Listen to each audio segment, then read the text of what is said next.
the man that we just watched Doris speaking with. He was the player of the game, Pascal Siakam. How much were you impressed by him? Beadle, Siakam has a nickname. It's Spicy P, and that's how he displayed on this evening, game one. He did a little bit of everything. He slashed. He played defense. He got out in transition. He dropped off dimes. He got layups. He made threes. He made dunks. He made 11 consecutive field goals, 14 overall. He was fantastic for the Toronto Raptors. As Kawhi Leonard was doubled and triple teamed, he gave up the basketball, and his teammates showed up on their home floor. Look at that list. Talk about his teammates. I mean, Van Vliet. We don't talk about the presence of Gasol tonight. You know, he really provided a big presence on both sides of the ball. And when he hit those first 2 threes, I think he really opened up things for the rest of his teammates. He was able to get some work done inside. This shows how good that Toronto Raptors team have been all year when Kawhi doesn't play well or he doesn't play at all. Other guys have been able to step up all year long. I think we underestimated that about this ball club. And coming into this series, you got to ask me, who's the 3rd best player in this series? Who would you have said?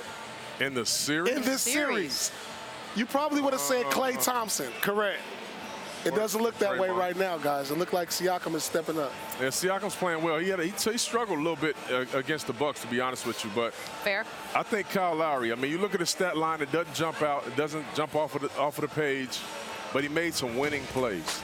Takes charges here and there. He makes it where these guys, Siakam, Marc Gasol, these guys get open shots and are beneficiaries of his playmaking skills. So the stats don't jump off the sheet, but he's the general of this team. And I thought he had a terrific game. But as a team, they did a good job of not turning the ball over. 10 turnovers. They shot 50%. And their defense was just, it was unbelievable. It really was. Can we elaborate on that defense, speaking of turnovers? Because on the other side of things, the Warriors had a lot of turnovers. How much of that is Golden State? Is that sloppy play, or is that just great defense? It's great defense by the Toronto Raptors. They have multiple guys that can not only guard their position, but also are comfortable in switch situations. When Klay Thompson was dribbling the ball, they were pressuring him, forcing him to make bad decisions. Same with Steph Curry.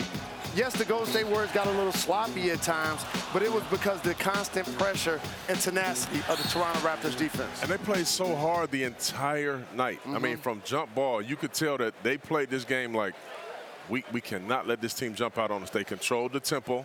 You said it was must win. Game. It was a must-win for them. You said it. It really was. Game 1 was a must-win for them. They came out and took care of business. So a little bit, I know we're running out of time, a little bit of an alarming moment there at the end of this game with Andre Iguodala popping up. It's that left leg again. Of course, he came out of game 3 against the Portland Trailblazers with a calf. If, for some reason, that is a serious injury, how big a deal is that for that team? Well, that's a huge deal. That means that the Raptors win in 5.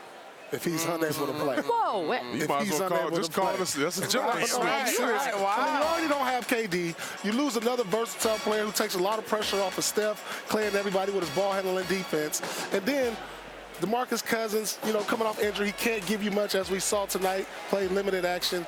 This is the most adversity that the Golden State Warriors have ever had going to the finals with the injuries.